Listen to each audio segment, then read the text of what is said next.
Hi, I'm the other guy. I'm Jason Swartz, and are we really supposed to do this in only 20 minutes? Yes. I mean 15 minutes? I mean 14 minutes? All right, let's see what happens. This will be crazy. All right, so this is a talk I've given to a number of user groups before. It was while I was at Netflix before about building enterprise APIs the easy way. So I'm Jason Swartz. I tweet and GitHub at SwartzRock, and recently wrote a book on Scala called Learning Scala from O'Reilly. Since you're all Scala experts and you're here at a Scala conference, I don't know if you're my target audience, but, well, just in case, I recommend the book. Anyways, oops. Well, that probably doesn't still apply. So I was at Netflix, and you probably know Netflix as this wonderful place to watch when you don't really want to get any work done. The area I worked on was with devices specifically, and actually building a lot of internal tools. So we had lots of websites where we'd manage and help external developers like Sony and Samsung get Netflix running on their Blu-ray players and TVs and all the other devices. So we built all kinds of internal APIs to support these type of sites.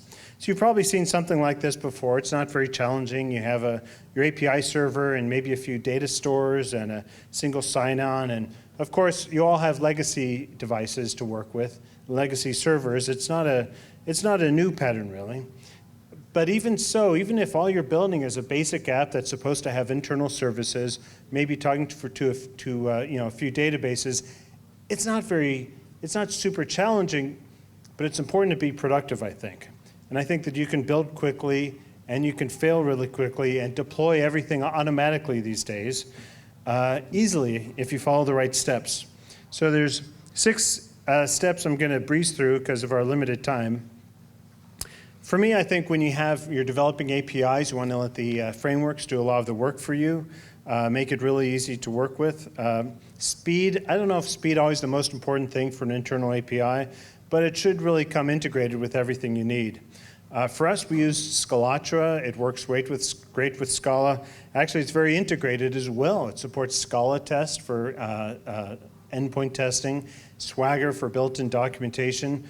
I think Finatra is great. They had FinagleCon yesterday, and a lot of people were talking about it. Make sure to choose the framework that gets you as far as you can. In Finatra and in Scalatra here, it's very simple to get started. You don't have to do a lot of setup. The code can be very simple. And you want to have some help as well. You know, if you're going to return status codes, use things properly. Actually say, let it take care of the status codes for you. Let the framework do a lot of the work here. You know, you don't have to remember, hey, what's a 401, what's a 403, what's a 200? Pick a framework that helps you out so that your code can be as small and readable as possible.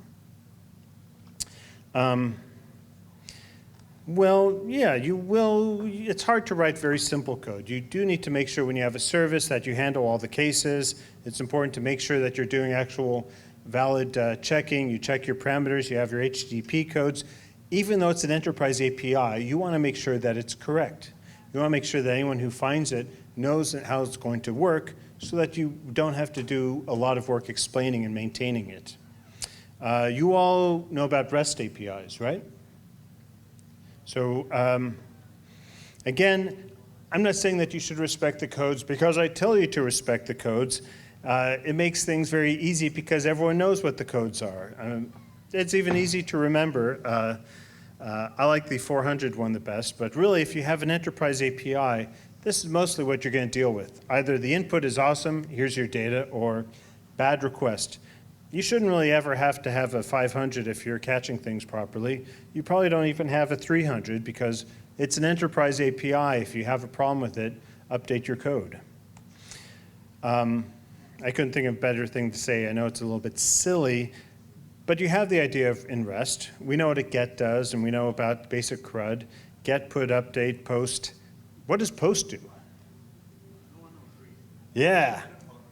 Yeah, and then, yeah, all right, you got that one. The point is that use them because then your API is easy to understand. You don't have to write a lot of docs. You don't have to explain it to people. If you follow the standards for your REST APIs, anyone who calls it can pretty much figure out how things work. Similar way for how you do the endpoints. I mix information here and actions, which isn't always the best, but I have the idea of a noun. I have a noun plus a specific ID.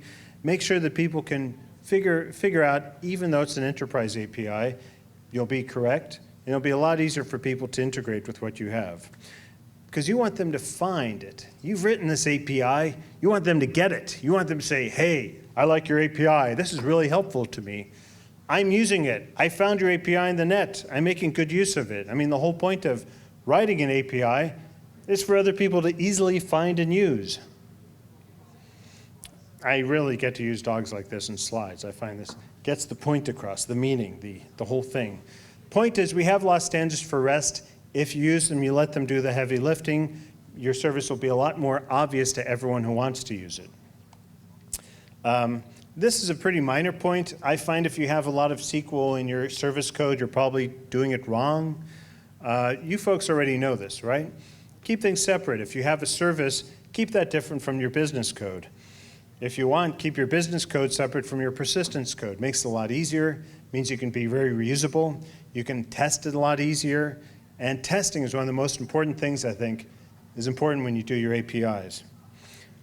But you know, however you structure, I'm sure is fine. That just works well for me.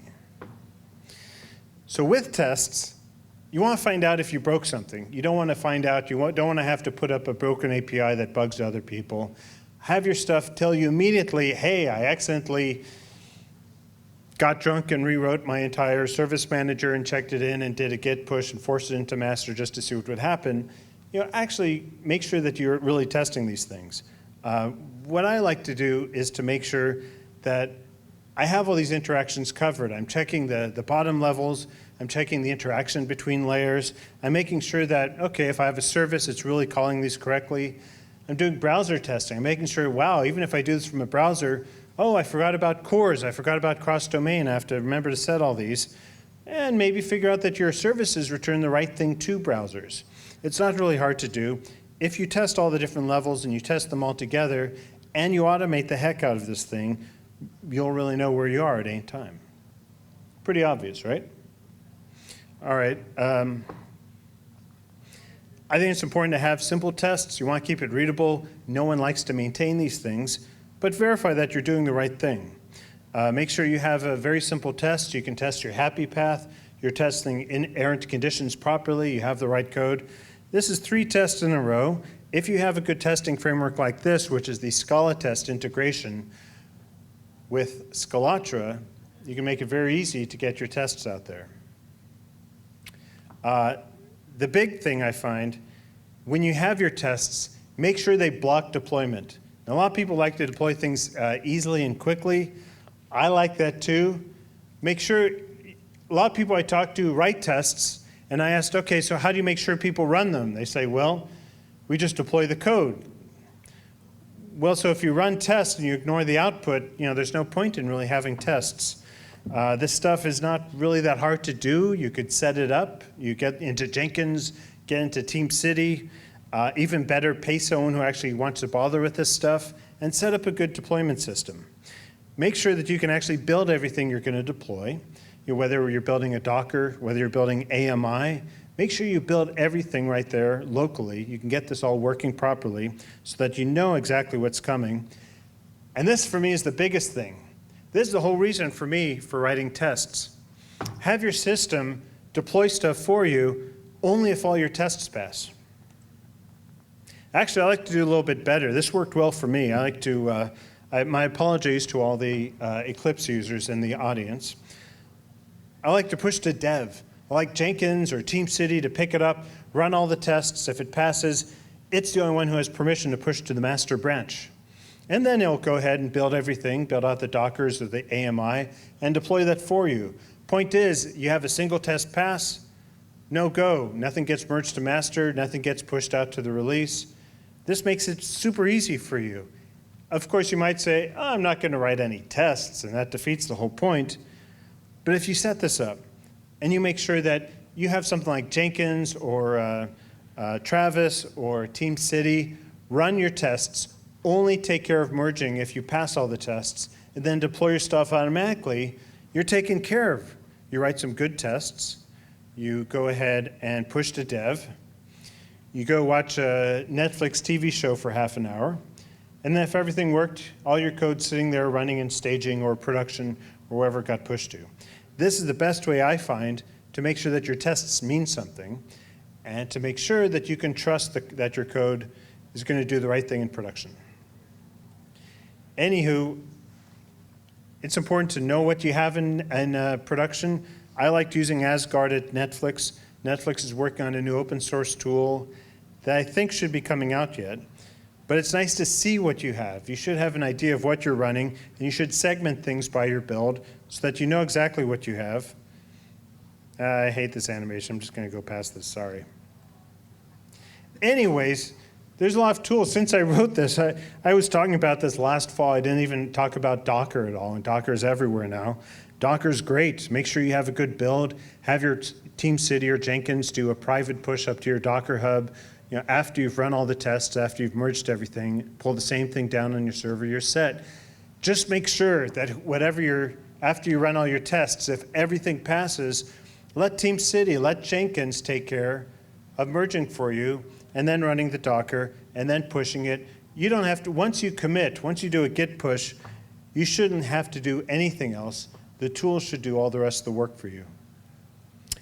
All right, we're in the gauntlet, folks. 2 minutes left. Is this still exciting? Yeah, even though it says docs, oh, you guys are great. Yeah, all right. Who likes writing docs? All right, my man. So the big thing with docs, I find, is like this wonderful joke of this guy's crawling around underneath the street light, and officer comes up and says, "What are you doing down there, buddy?" He's like, "Oh, I lost my car keys." So the officer gets down. He's looking all around for the car keys. Officer says, after like 5 minutes, "Sorry, but I don't see your car keys. Are you sure you left them here?" And the guy says, "Oh, no, I dropped them a block that way." The officer says, "Well, what are we searching here for?" The guy says, "Oh, the light's much better here." So it's relevant. If you don't document your APIs that you have, ain't no one ever going to use them. No one's going to find them. If you have enterprise APIs, if you don't document what they do, if you don't document how to find them, how to use them, then you've kind of wasted it because no one's going to use them. I didn't do any research ahead of time, so I'm going to say that 63.5% of all APIs written internally are never called, because I just made that up. Point being, if you don't make it easy for other people to find and use your APIs and read about them, they're not going to be used. So, to that point, I think you should find something that'll document your APIs. Don't write a lot of text. Do something that documents the input, the actions, the routes, something that documents all the parameters. You know, make it easy for you. In Swagger, you have this built into Scalatra. You could say, hey, here's my operation. Hey, here's the items that I take in, the query, the password, the name. You're great. You go ahead and run this. You deploy out to your server. You have a special access to the docs. It actually builds this. It not only builds it, it builds in the username and the query or the JSON string, converts your case class into equivalent JSON, and then shows the JSON here. It lets you try it out. It becomes a little dashboard for your API apps. I know they have plugins for this in Java and Scala and Python and Ruby and Node, and I think Go at this time as well. So no matter what you're running, make sure it's easy for people to find this stuff, because it's far more likely that they're going to use it if they can figure it out. Anyways, as with everything, there's great documentation tools like Swagger and other ways to automatically document your API, so let them do the heavy lifting. All right, that was 6 things in way too short of a time. The core point is that we have some great tools. You can put out very high quality APIs internally, externally. You can put out web applications. You can get a lot of quality work done if you really set things up right, learn the tools, and let them do all the work for you. Anyways, that's kind of the summary of everything. So go and write APIs with ease, folks. I'm Jason, and thanks for having me here. All right.